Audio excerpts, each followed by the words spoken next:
dëkk bi ak aussi tamit GR bi ndax famille bi waxuma la un peu partout Sénégal ak diaspora bi sax famille bi ñu ngi fa te bis bi jox nañ ko gëdd goo nga xamante ne si kenn xamul nu mu toll mais dëkk bi soriwaay bi ak naqaree ñëw dina leen empêcher ba bu ñu bëggoon ñëw sax duñu mën a ñëw ngir yàlla ak yoon ngir yàlla aussi tamit ak dëkk bi soriwaay ak enclave bi nga xamante ne si dëkk bi def na ko kon autorité yi tamit ñu ngi leen di bàyyiloo xel loolu mooy monsieur le maire ak aussi tamit son excellence monsieur le président Bassirou Diomaye Faye moom itamit ñu koy adressé loolu mu bàyyi xel dëkk bi soxla nañu yoon.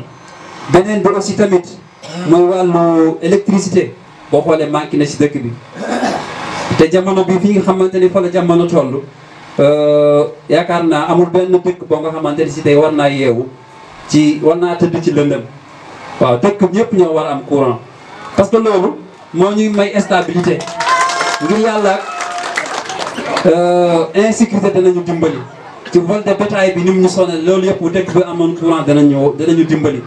beneen bi mooy wàllu ndox boobu tamit bokk nañu jàppale ñu ci ndox tamit buñ ko waxee te pour naan rek mais pour liggéey la ñuy wax jeunes yi fi bëri tey bu ñu amoon ndox pour liggéey danañu mën a fi nekk noor ak nawet di liggéey du ñu dem fenn ndax la ñuy wuti fële pour ko mën a am fii la ñuy toog su ko defee loolu tamit ñu ngi leen koy jooytu bu baax a baax a baax a baax.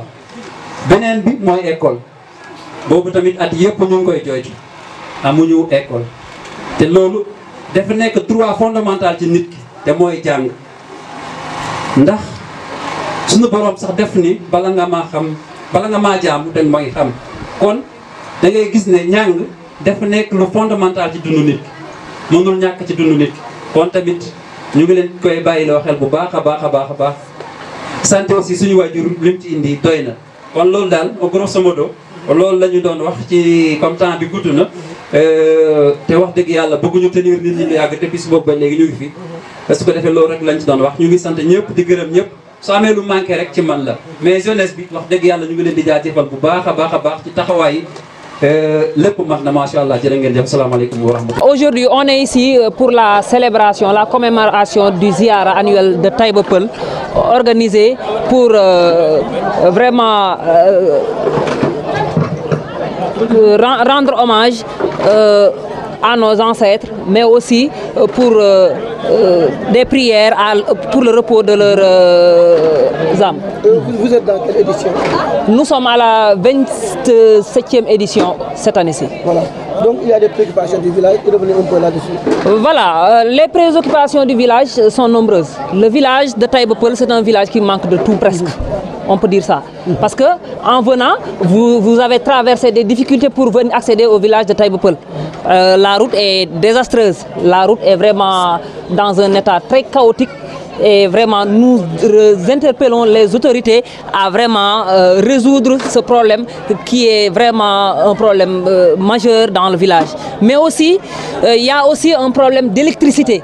Par exemple, le village nage dans une insécurité totale. Vraiment, il y a de l'insécurité. Pourquoi? Parce que nous sommes dans l'obscurité totale. Vraiment, les vols de bétail et les agressions s'aggravent de jour en jour dans le village et dans les villages environnants.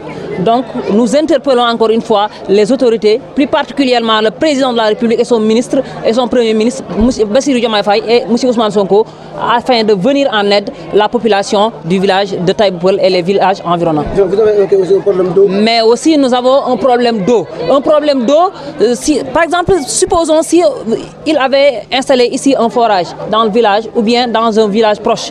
Les jeunes qui naviguent vers d'autres localités pour chercher le travail, ils vont s'installer dans leur propre village et gagner leur vie convenablement. Mais aussi, ça va faciliter aussi l'autonomisation des femmes aussi. Mais aussi, il y a aussi un problème majeur qui est un problème de la santé. La santé. Dans le village, il n'y a pas de poste de santé, il n'y a pas de centre de santé, il n'y a pas de district sanitaire proche.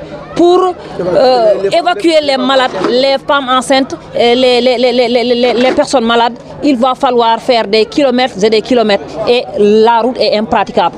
Donc nous interpellons encore une fois les autorités à venir en aide à la population de Taïba Peulh. Mais aussi, il y a un autre problème très important qui est le problème de l'accès à l'éducation. On n'a pas d'école ici dans le village de Taïba Peulh. Le village de Taïba Peulh est un village qui a beaucoup d'enfants. Mais les enfants apprennent dans d'autres villages, ce qui est anormal.